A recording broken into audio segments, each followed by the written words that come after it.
ఏమైంది మహా? ఏం లేదండి, అందరం కలిసి సంతోషంగా పండుగ జరుపుకున్నట్టు కలొచ్చింది.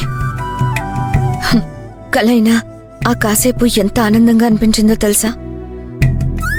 అందరం కలిసి ఉండాలనేది నిన్నటి వరకు కళ్ళ ముందుంది, కానీ ఈరోజు కల అయిపోయింది.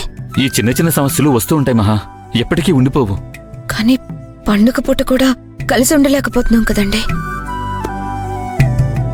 కలలో విన్నట్టుగా నేరుగా చెప్తే వెళ్ళి నా తమ్ముళ్ళు వింటారా?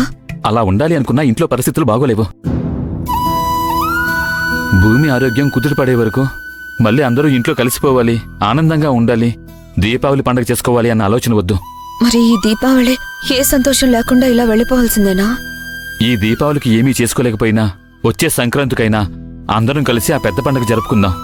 అవునండి, ఇలా పండుగ పూట కూడా పరాయి వాళ్ళగా ఉండడం నేను భరించలేకపోతున్నాను. ఎట్టి పరిస్థితుల్లోనూ సంక్రాంతి నాటికి మా తమ్ముళ్ళిద్దరినీ ఒకటి చెయ్యాలి, మళ్ళీ అందరం కలిసి పండుగ జరుపుకునేలా చేయాలి. నువ్వు అనుకుంటే చేయగలుగుతావు మహా, తోడుగా నేనున్నాను కదా. ఈ రోజు గురించి బాధపడకు, రేపటి గురించి నువ్వు ఆలోచించు. ఏం చేసైనా వాళ్ళిద్దరినీ కలపాలి, మళ్ళీ మనమంతా సంతోషంగా ఉండాలి. ఖచ్చితంగా కలుపుతానండి, వాళ్ళిద్దరిని కలిపి తీరుతాను. సరే మహా, దీపావళి పండగ కదా, మన దేవుడి దగ్గరికి వెళ్ళి దండం పెట్టుకుందాం. దా.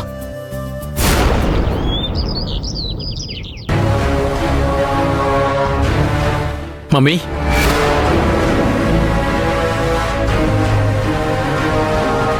ఎవరు మమ్మీ నీకు ఫోన్ చేసింది?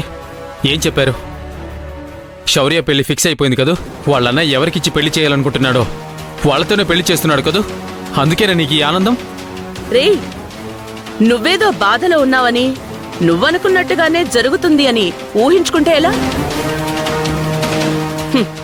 నువ్వు ఊహించుకున్నట్టుగా అక్కడ ఏమీ లేదు. చివరికి నువ్వేమనుకున్నావో అదే జరుగుతుంది. అనవసరంగా ఆలోచించి బుర్ర పాడు చేసుకోకు.